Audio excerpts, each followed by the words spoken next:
त्वमेव माता च पिता त्वमेव बन्धुश्च सखा त्वमेव विद्या द्रविणं त्वमेव सर्वं मम देव देव।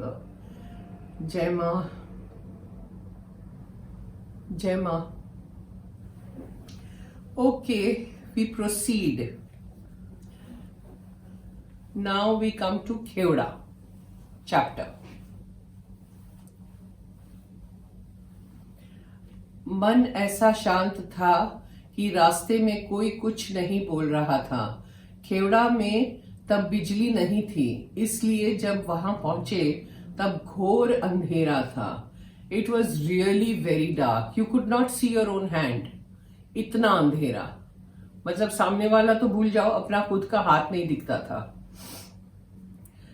ये भी एक अनुभव था, सचमुच अनुभव था। पैर कहाँ जा रहे हैं, गिर गए, कोई पत्थर आ गया या कुछ हो गया तो वही फिसले और गिर गए, ऐसा था। So we just did not know how we were walking over there and what we were doing, no idea. पास की दुकान से मोमबत्तियां खरीदकर 2-3 व्यक्तियों के बीच एक एक मोमबत्ती पकड़कर हम आगे बढ़े। You know, it was like one person was holding a मोमबत्ती and we were walking. अरे हमको लाइट दिखाओ, अरे वो ये, it was like that. It was so dark. Jyotiben को बाजार में ही साइकिल रिक्शा मिल गई, उसमें बैठकर वे हमारे पीछे पीछे आई। अंधेरा होने के कारण उनका रिक्शे वाला हाथों से रिक्शा को खींचकर चल रहा था। खेवड़ा गांव के बहुत सारे लोग हमारे पीछे पीछे आए। काफी भीड़ हो गई। वे लोग उबड़ खाबड़ कच्ची सड़क पर तालाबों और झाड़ियों के बीच पास से हमें सावधान करते हुए साथ साथ चल रहे थे। अपने आश्रम को भी हमने कब पार कर लिया पता ही नहीं चला। आखिर दूर से आविर्भाव स्थान के मंदिर का आकार दृष्टिगोचर हुआ। अमावास्या को और 3 दिन बाकी थे। रात बहुत अंधेरी थी। कोई बांग्ला में बोला कि पहले से पता होता तो आश्रम से चाबी ले लेते।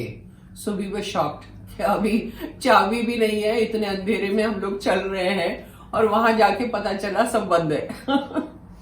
मंदिर के बाहर के फाटक पर ताला बंद था। बीच में से मंदिर का दर्शन तो हो ही रहा था, क्योंकि मंदिर में तो दरवाजा ही नहीं था। वेदी का दर्शन भी होता है। चारों ओर पेड़ है, सब कुछ निस्तब्ध, हवा नहीं है। पीछे तालाब का जल भी शांत है। हमने आश्रम का संध्या कीर्तन गाना प्रारंभ किया, बाहर खड़े खड़े ही। ओम हृदय वासिनी, धृत सहज समाधिम, फिर माँ माँ माँ माँ शब्दों के समूह गान से वातावरण माँ नाद से गूंज उठा।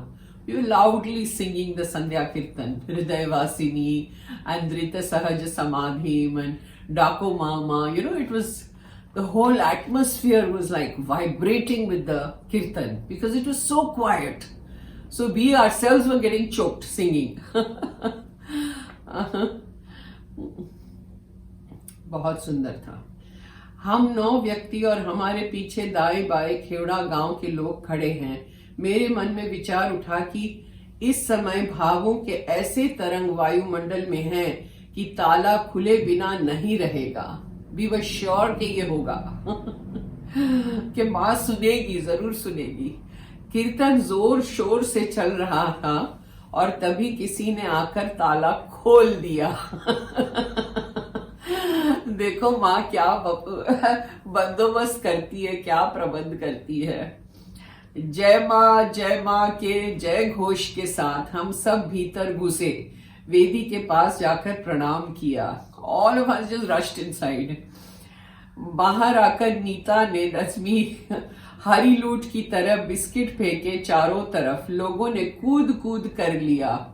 आई came out running, I was in hysterical mood and I sang the Hari Loot bhajan, you know, Chai Anand Chai Prem Chai Hari Naam Devi ke Hari Naame Feri Wala Nitui Nitui Jai Dake, means ये फेरी वाला गाड़ी वाला आया है हरि नाम लुटाने। सो जो भी चाहता है लूट लो। such a beautiful thing. Ma used to take batashas and throw, on everybody. And that was hari loot time. So people used to just कूद के वो बताशा लेते थे. तो वही मैंने बिस्किट से किया. बाहर आके बिस्किट सब फेंके, सारे गांव वाले ऐसे कूदे. और मैं नाच रही थी और गा रही थी तो सब लोग नाचने लगे. It was beautiful. जब हम खेवड़ा आ रहे थे तब शांत व गंभीर भाव था. कीर्तन में भक्ति की मधुरता थी. फिर आनंद और संतोष लेकर लौटे. जैसे आए थे वैसे ही अंधेरे में चलने लगे. कोई लालटेन लाया था, उसका उजाला बीच बीच में थोड़ा सा आ जाता था. अंधेरे में कोई गलत रास्ते पर चलने लगा. आवाज देकर वापस बुलाया. रात को 9-10 के बीच पिनाकीदा के निवास स्थान पर पहुंचे. प्रेम पूर्वक भोजन किया और करीब 10:30 बजे अपने अपने स्थान पर गए. कल 14 तारीख है. 14 और 15 ढाका जाना है. 16 को यहीं पर वापस आना है. Now we come to Dhaka. This is 14/5/2007, वैशाख कृष्ण 12. ब्राह्मणबाड़िया से ढाका 11 किलोमीटर है. रास्ता बहुत अच्छा है, इसलिए 2 घंटों में पहुंचा जा सकता है. सुबह पूजा पाठ आदि से निपटकर हम सामान बांधने लगे. कुछ सामान यहीं छोड़कर जाने का निर्णय लिया गया है, क्योंकि 2 दिन बाद यहीं होकर अखौड़ा सीमा चौकी जाना पड़ेगा. हम सब तैयार थे, पर पिनाकीदा के प्रेमी परिवार जन हमें बगैर भोजन कराए जाने नहीं दे रहे थे. खिलाने का उत्तरदायित्व उनके बेटे पलाश का था. भोजन के बाद 2 गाड़ियों वैन्स में बटकर हम 2 घंटों में ढाका पहुंच गए. ढाका के सिद्धेश्वरी आश्रम के सेक्रेटरी श्री जयंत भौमिक ने ढाका के नया पलटन मोहल्ले में होटल विक्ट्री में हमारा बुकिंग कर रखा था. यहाँ से सिद्धेश्वरी आश्रम, शाहबाग एवं रमणा तीनों ही समीप थे. ढाका अन्य बड़े शहरों जैसा ही एक शहर है. बांग्लादेश की राजधानी होने के नाते अब अंग्रेजी भाषा का प्रभाव दिखाई पड़ने लगा, किंतु अत्यंत अल्प मात्र में. अंग्रेजी में बोर्ड तो दिखाई देते थे, पर अंग्रेजी भाषा का प्रचलन कम ही था. होटल भी लोग बहुत कम अंग्रेजी समझते थे. रिक्शे वाले और टैक्सी ड्राइवर सिवा बांग्ला के और कोई भाषा न बोलते थे, न समझते थे. आज हमें बैंक में डॉलर देकर बांग्लादेश की करेंसी टाका लेनी थी. अभी तक पिनाकीदा ने कहा था कि आवश्यकता अनुसार उन्हीं से हम टाका लेकर खर्च करें, और जब ढाका में एक्सचेंज लेंगे तब उनसे लिए हुए टाका लौटा देंगे. हम 8 व्यक्ति कुल मिलाकर कई हजार टाका उनसे ले चुके थे. पराए देश में कितनी आत्मीयता से उन्होंने हमें संभाला. होटल में सामान रखकर हाथ मुंह धोकर चाय पीकर कुछ ही देर में हम बाहर निकल पड़े. रमणा. सबसे पहले हम रमणा रेस कोर्स के मैदान की ओर गए. बांग्लादेश के स्वातंत्र युद्ध के समय 1972 में रमणा मैदान में स्थित प्राचीन काली मंदिर का तथा उसी के समीपस्थ हमारे आश्रम को पाकिस्तान ने नष्ट कर दिया है. इस समय दोनों में से किसी का भी नामो निशान नहीं है. रमणा के मैदान में अब टिन का घेरा है और जहां पर केवल हरे भरे वृक्ष है और हरे घास से भरा मैदान है.